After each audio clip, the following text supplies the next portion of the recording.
عرش و فرش پہ روح الامین کا نوحہ گرے ستون ہدایت جہاں یتیم ہوا۔ اعوذ باللہ من الشیطان الرجیم، بسم اللہ الرحمن الرحیم، الحمد للہ رب العالمین، والصلاة والسلام علی سید الانبیاء والمرسلین وعلى اہل بیتہ الطیبین الطاہرین المعصومین واللعنۃ الدائمۃ علی اعدائہم اجمعین من یوم عداوتہم الی قیام یوم الدین۔ قال امیر المؤمنین علیہ الصلاۃ والسلام: وصیتی لکم اللہ تشرکوا باللہ شیئا ومحمد صلی اللہ علیہ وآلہ فلا تضیعوا سنتہ اقیموا ہذین العمودین واوقدوا ہذین المصباحین وخلاکم ذم۔ صدق امیر المؤمنین علی بن ابی طالب علیہ الصلاۃ والسلام۔ آپ تمام مومنین کی خدمت میں اور آپ سے پہلے اپنے زمانے کے امام کی خدمت میں آج کی اس شب کو شب شہادت امیر المؤمنین علی بن ابی طالب علیہ الصلاۃ والسلام کو تسلیت عرض کرتا ہوں، اس دعا کے ساتھ کہ اللہ تبارک و تعالی اپنے مولا کے فرامین، اپنے مولا کے درد اور ان کے پیغام سمجھنے کی ان کے ہر شیعہ کو، بلکہ ہر مسلمان کو، بلکہ ہر انسان کو اللہ توفیق عطا فرمائے۔ آج کی شب اگر آپ تصور کریں تو مولا کے گھر کا ماحول ایک عجیب ماحول ہے۔ شبہ قدر میں سے آج دوسری رات ہے، اور آپ کو معلوم ہے کہ جو بھی عبادات کا اور دعاؤں کا موقع ہوتا ہے تو وہ چیز کہ جو زیادہ اللہ سے قرب کا باعث بنتی ہے اور زیادہ دعاؤں کی قبولیت کا باعث بنتی ہے، وہ عبادت کرنے والے کا، دعا کرنے والے کا غمگین دل ہوتا ہے، کیونکہ غم انسان کے دل کو نرم کر دیتا ہے۔ اور مولا کی شہادت کی اس شب نے اور آسان کر دیا ہے مومن کے لیے، مولا کے محبت کرنے والے کے لیے اس رات میں اللہ کا قرب حاصل کرنا۔ میں نے آج کی اس شب کے لیے ایک مختصر سی مولا کی وصیت کا انتخاب کیا کہ جو مولا نے اس وقت ارشاد فرمائی کہ جب شہادت کا وقت بالکل قریب تھا۔ آپ جانتے ہیں کہ جب کسی انسان کا دنیا سے جانے کا وقت قریب ہوتا ہے، اس وقت اگر اسے وصیت کرنے کا موقع مل جائے، نصیحت کرنے کا موقع مل جائے، تو وہ اپنے قریبیوں کو کون سی باتیں بتانا چاہتا ہے؟ یقیناً وہ باتیں جو اس کی زندگی کی اہم ترین باتیں ہیں، اس کی زندگی کے اہم ترین تجربات ہیں، جو اس کی نظر میں سننے والوں کے لیے مفید ترین، فائدہ بخش ترین باتیں ہیں، وہ اپنے قریبیوں کو وصیت کرنے والا بتانا چاہتا ہے۔ اگر کوئی شخص دنیا دار ہو، ساری زندگی دنیا کو اہمیت دیتے، مال جمع کرتے، جائیدادیں بناتے گزری ہو، اسے موت سے پہلے یہی فکر ہوتی ہے کہ کہاں کہاں مال و دولت رکھا ہے، اپنی اولاد کو، رشتہ داروں کو بتا دے تاکہ ضائع نہ ہو جائے، وہ فائدہ اٹھا سکے۔ لیکن وہ ہستی کہ جو سراپا دین کی خدمت گزار ہستی ہے، جو اللہ کی رضا کے علاوہ کوئی کام نہیں کرتا، اس کی وصیت کیسی ہوگی؟ یہ افسوس ہے کہ آج اس کے ماننے والے، اگر ہم اپنے گریبانوں میں جھانکے، ہم لوگ دنیا سے جاتے وقت کیا باتیں کر کے جاتے ہیں اپنی اولاد کے لیے، اپنے رشتہ داروں کے لیے۔ اگر ہم میں سے کسی کو کوئی وصیت کرنے کی توفیق مل جائے، آیا اللہ کے دین کی وصیت کرتے ہیں؟ قرآن مجید میں فرمان ہے کہ حضرت یعقوب جب دنیا سے جا رہے تھے تو اپنے بچوں کو جمع کیا اور وہ کام کیا جس کے بارے میں سب سے زیادہ پریشانی تھی، فکر تھی، اور جمع کر کے سب سے پوچھا کہ میرے بعد تم کس کی عبادت کرو؟ سب نے کہا ہم آپ کے آباء و اجداد کے رب اللہ کی عبادت کریں۔ مولا علی علیہ السلام اسی ابراہیم علیہ السلام کے فرزند ہیں، رسول اللہ کے دین کے وارث ہیں۔ میں یہ کلمات آپ کی خدمت میں اس مختصر سے وقت میں عرض کرنا چاہوں گا، اور ایک گزارش کروں گا آپ کی خدمت میں۔ اللہ تعالیٰ نے انسان کو تصور کی طاقت عطا فرمائی۔ آپ تصور کیجئے کہ مولا کے پاس آپ موجود ہیں، اور مولا اپنے سر اقدس کے جو زخمی ہو چکا ہے ابن ملجم ملعون کی ضرب سے، اس کرب کے عالم میں وقت شہادت نزدیک ہے، اور وصیت فرما رہے ہیں، اور آپ ان کے پاس بیٹھے ہیں، آپ مولا کی زیارت کر رہے ہیں۔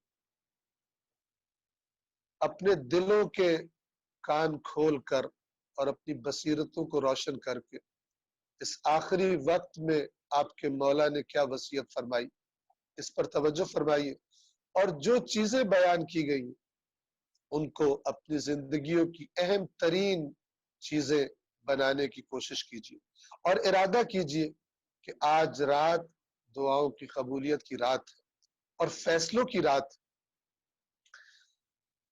مولا نے فرمایا وصیتی لکم، تمہارے لیے میری وصیت، علی علیہ السلام کی تمہارے لیے وصیت یہ ہے، اللہ تشرکو باللہ شیئا، کہ کسی چیز کو اللہ کے ساتھ شریک نہ بنانا۔ کیا مطلب؟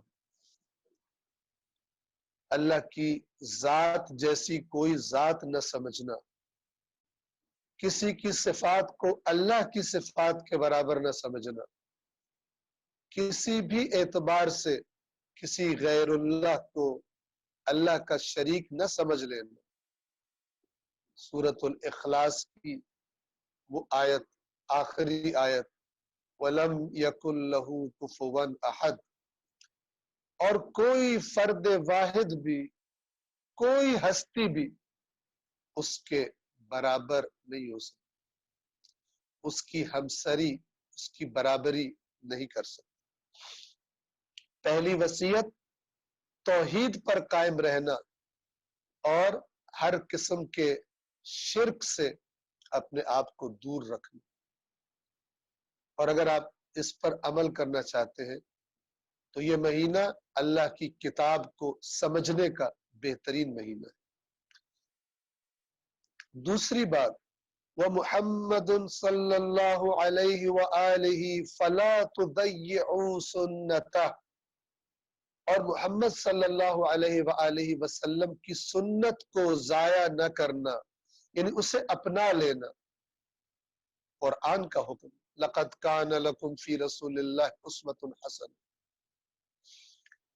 اور مولا توحید کے بعد رسول اللہ کی سنت کو تھام لینے کی، رسول اللہ کا کردار، ان کا عمل، زندگی کی روش، ان کے اہداف،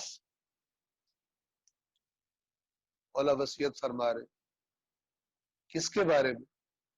جس کی غلامی پر مولا فخر کرتے کہ میں محمد کے غلاموں میں سے ایک غلام ہوں، یہ بتا کر لوگوں کو مولا فخر کرتے، افتخار کرتے، اس رسول کی سنت کی طرف متوجہ فرما رہے، وصیت فرما رہے، یعنی ان دو بنیادی ستونوں کو تھامے رکھنا۔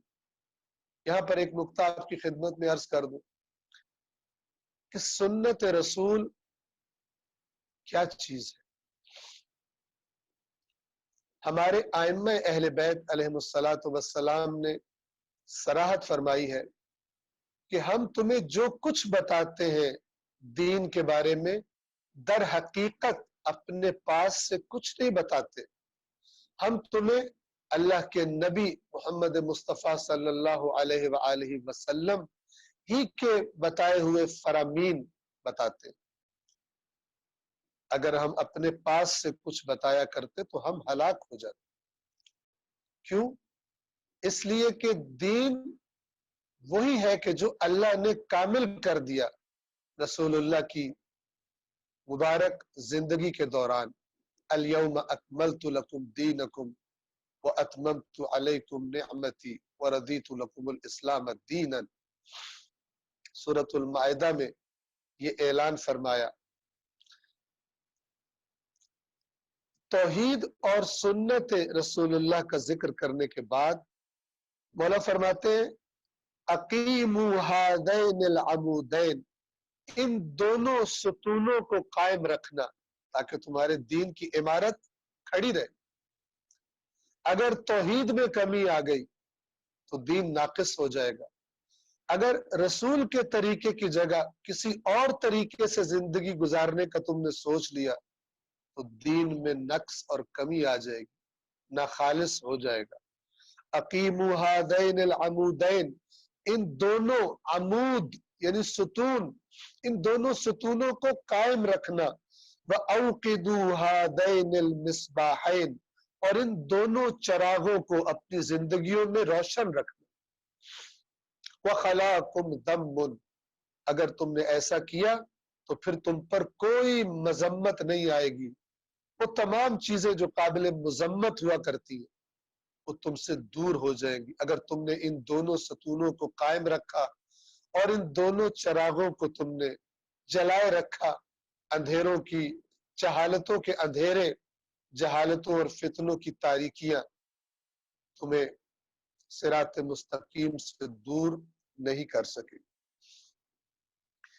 یہ دو اہم چیزوں کی، بنیادی ترین چیزوں کی طرف اشارہ کرنے کے بعد اب مولا اپنی طرف توجہ کرواتے ہیں۔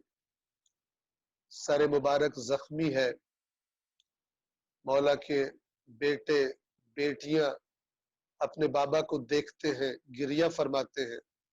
بعض اصحاب مولا کی زیارت کے لیے آتے ہیں، کسی نے نہیں دیکھا علی کو اس کیفیت میں۔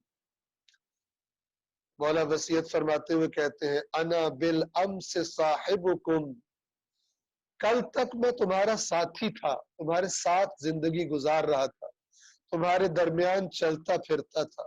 والیوم عبرۃ لکم، اور آج علی تمہارے لیے باعث عبرت بن چکا ہے۔ باعث عبرت کا کیا معنی؟ علی اس دنیا میں ہمیشہ رہنے کے لیے نہیں آیا، تو جب علی ہمیشہ رہنے کے لیے نہیں آیا تو کوئی دوسرا کیسے رہے گا؟ اور علی کے آقا محمد مصطفیٰ ہمیشہ کے لیے دنیا میں رہنے کے لیے نہیں آئے، وہ بھی چلے گئے، اب علی بھی جا رہے ہیں۔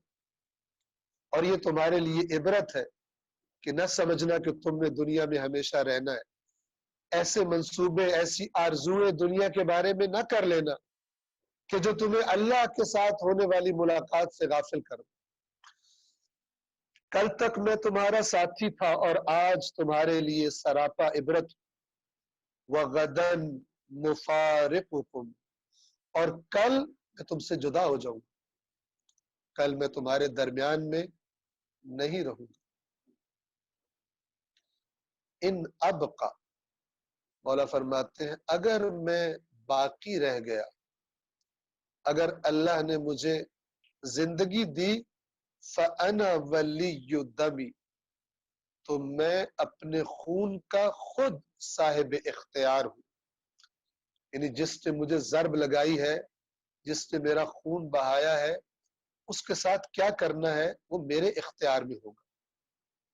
وَإِنْ أَفْنَا، الفاظ پہ غور کیجیے. وَإِنْ أَفْنَا، اور اگر اس ضرب سے مجھے فنا کا سامنا کرنا پڑا، مجھے دنیا سے جانا پڑے، فَالْفَنَاءُ مِيعَادِي، تو یہ فنا، یہ دنیا سے جانا، یہ تو میرے ساتھ کیا گیا وعدہ ہے. کل نفس ذائقۃ الموت، ہر نفس، ہر شخص موت کو چکھے گا. مولا فرما رہے کہ اگر میں فنا ہو گیا، اگر اس دنیا سے میں چلا گیا، تو یہ تو وہی وعدہ ہے کہ جو پورا ہونے والا ہے، آج نہیں تو کل. جب رسول اللہ کے بارے میں پورا ہو چکا تو پھر کون ہے جس کے بارے میں پورا نہ ہو. اللہ تعالیٰ قرآن مجید میں اپنے رسول سے خطاب کر کے ارشاد فرماتا ہے، اِنَّكَ مَيِّتٌ وَإِنَّهُمْ مَيِّتُونَ، اے رسول آپ کو بھی موت آئے گی اور ان لوگوں کو بھی موت آئے گی کہ جو آپ کی مخالفت پر اتر آئے. کوئی اس دنیا میں باقی نہیں رہے گا، سب کو موت اللہ کی بارگاہ میں حاضر کر دی.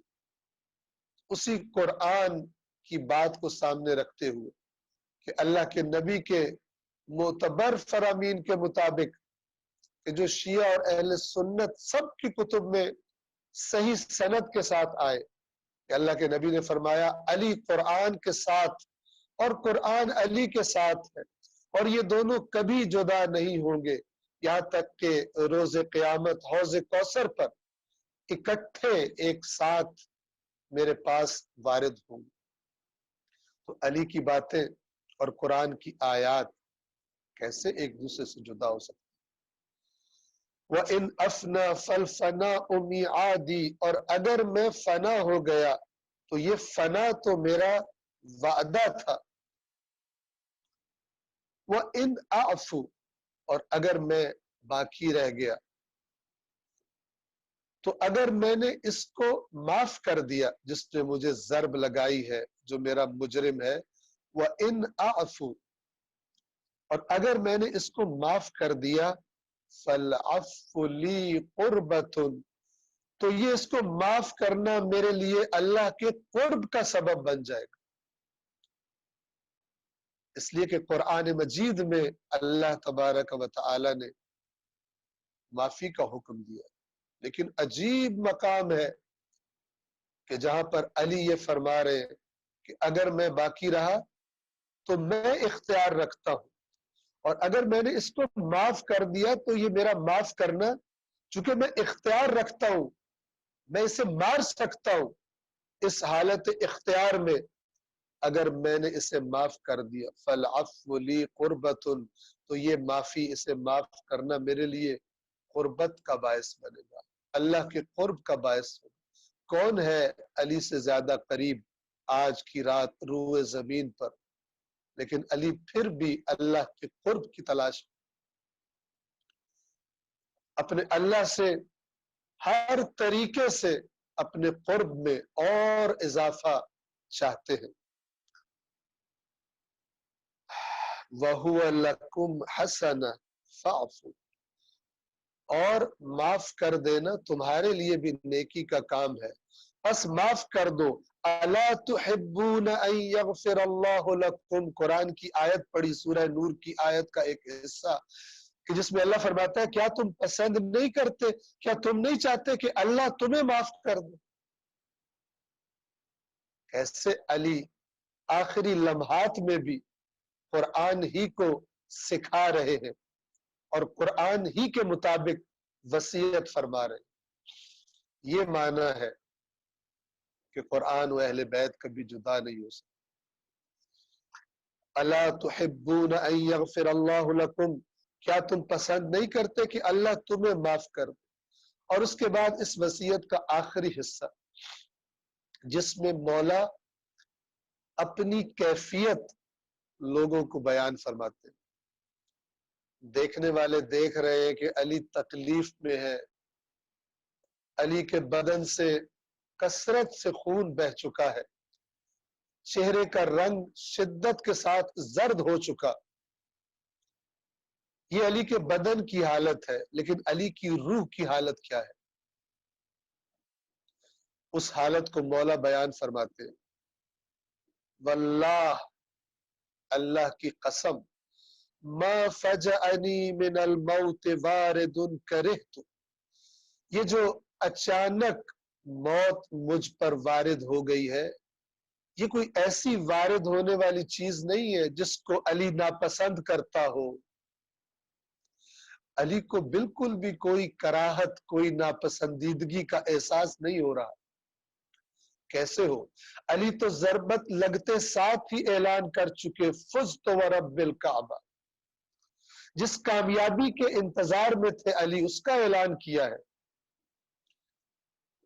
حق ہے کہ بدن تکلیف میں ہے، حق ہے کہ اپنے بچوں کا دکھ علی کو دکھی کر رہا ہے، لیکن علی کی روح اللہ سے ملاقات کے لیے تیار ہے۔ وہ شہادت کہ جس کے لیے علی خواہش کرتے رہتے تھے، وہ لقاء اللہ کی منزل جس کے لیے علی تڑپتے رہتے تھے، آج علی کو وہ ملنے جا رہی۔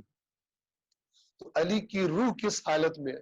فرماتے ہیں اللہ کی قسم، یہ جو اچانک موت مجھ پر وارد ہو رہی ہے، یہ کوئی ایسی چیز نہیں کہ جس کو میں ناپسند کرتا ہوں، وَلَا طَالِعٌ أَنْكَرْتُهُ، اور نہ ایسی کوئی چیز ہے کہ جو مجھے اجنبی لگ رہی ہو اور میں اس کے قریب نہ جانا چاہتا ہوں۔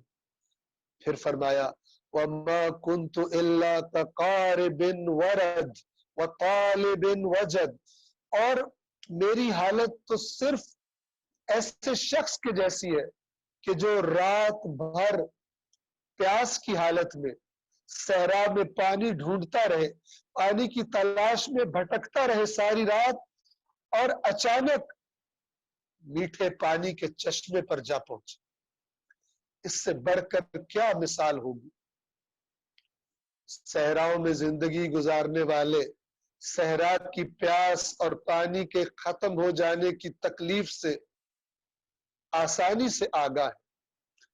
مولا فرما رہے اس شہادت کا پیغام میرے لیے ایسا ہے، 30 سال علی نے صبر کیا ہے، علی نے انتظار کیا ہے اس شہادت کا۔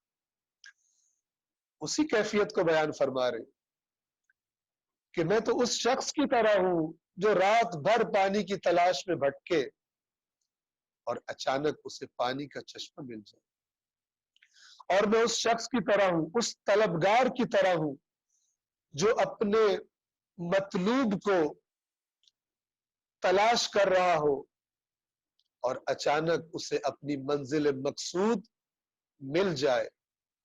اور اس کے بعد مولا نے پھر قرآن مجید کی ایک آیت کا حصہ تلاوت فرمایا تاکہ اپنی بات کی دلیل کے طور پر اسے پیش کر۔ فرمایا کیوں میری یہ حالت ہے، کیوں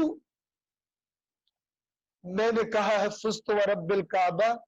فرمایا آیت پڑھی وما عند اللہ خیر للابرار، اور جو کچھ اللہ کے پاس ہے اللہ کے نیک بندوں کے لیے وہ سب سے بہترین۔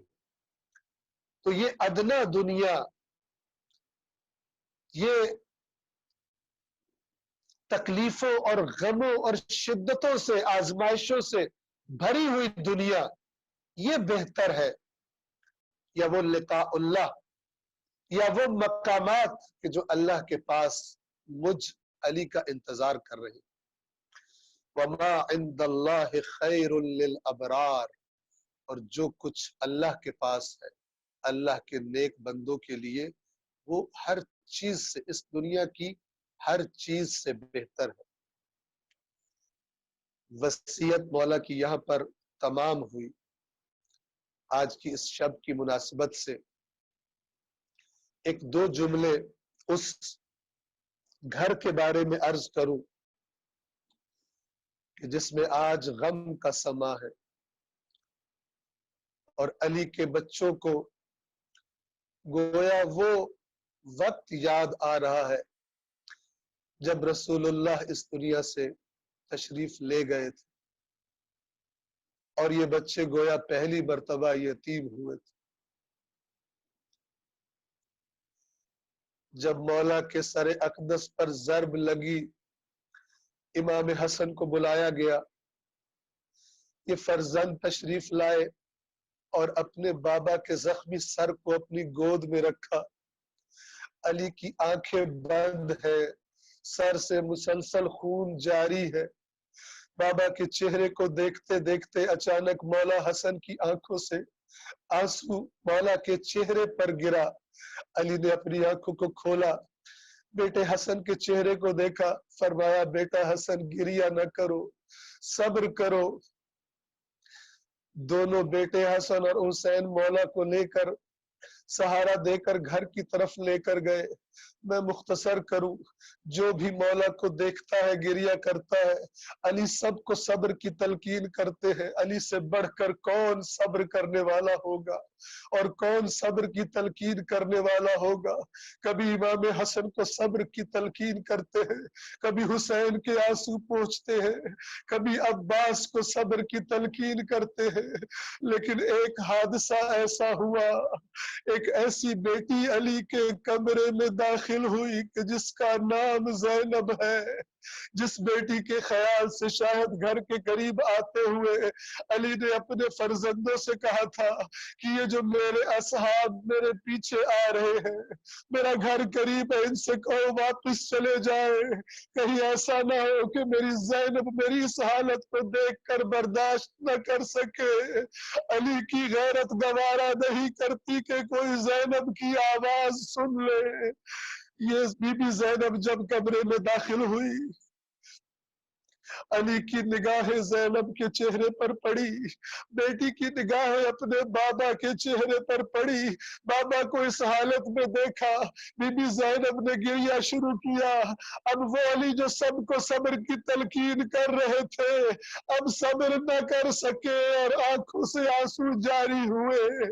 بس مولا کی خدمت میں عرض کریں گے، مولا آپ کی یہ بیٹی جس کے آنسو آپ سے برداشت نہیں ہوتے، اسی کوفے کے یہ منظر ہوں گے، اسی کوفے کی یہ گلیاں ہوگی، اور ایک قیدی کی صورت میں آپ کی بیٹی اسی کوفہ میں لائی جائے گی، اور شراب کے نشے میں ایک ملعون اپنے ہاتھوں سے اشارہ کر کے لوگوں سے سوال کرے گا کہ یہ خاتون کون ہے۔